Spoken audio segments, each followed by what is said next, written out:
I'm Chef Mike Deardorff from Epcot Center, and my partner Evan.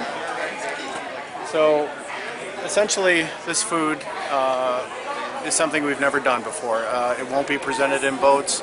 It's not our normal festival food. We've actually taken the culinary arts and as an art form in and of itself, and along with the beverage offerings.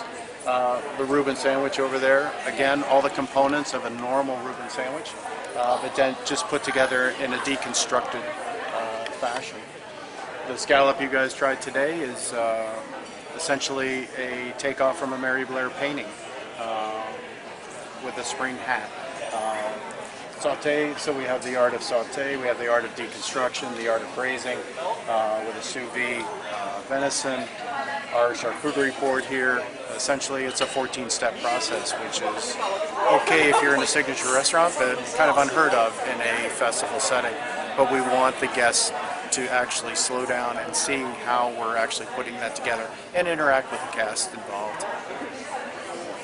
And so from a beverage perspective, we really ride off of that same concept. The culinary team has done such an incredible job of finding ways to put things that are familiar, seen in whole new ways, or introducing things that you may have never seen before, such as the sous vide venison. So in lieu with that, we also want to make sure that our beverages really build that up. One of our favorites here is the Popping Bubbles cocktail.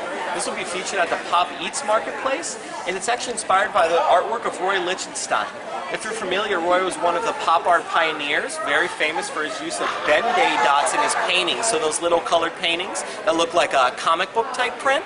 So the cranberry boba pearls in there mimics those bubbles, and then you also have the sparkling cuvee that it's topped with, which gives it another pop.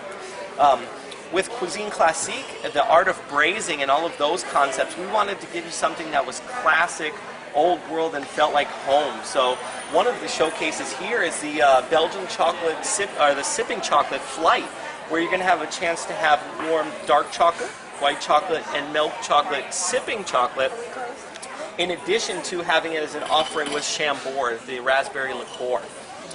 Feature here is the pomegranate mule with the Ginger People's ginger beer, which is fantastic because for years we've always wanted to do a mule for the festivals, but everybody said, how are you going to get the effervescence of that ginger beer and keep it fresh?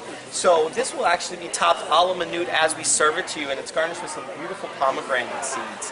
One of the other things that people are falling in love with is the thoughts behind some of our wines. Not only are the wines incredible to drink on their own, but some of the reasons we brought them in is because of the beautiful artwork that's displayed on them. If you look here, the champagne has the Belle à Pois, forgive my pronunciation, but it highlights those beautiful, beautiful paintings.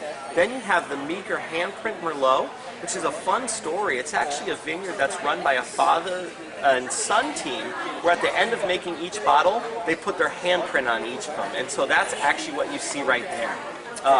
The Rioja, which is part of the Reserva Art Series, will be at Cuisine Classique. Not only is it an old world wine from Spain, which pairs perfectly with some of those dishes like your braised beef short rib, but it also has a great art story behind it. The artwork on there is from a Spanish street art duo from Madrid that's featured on every label of the bottle. Thank you.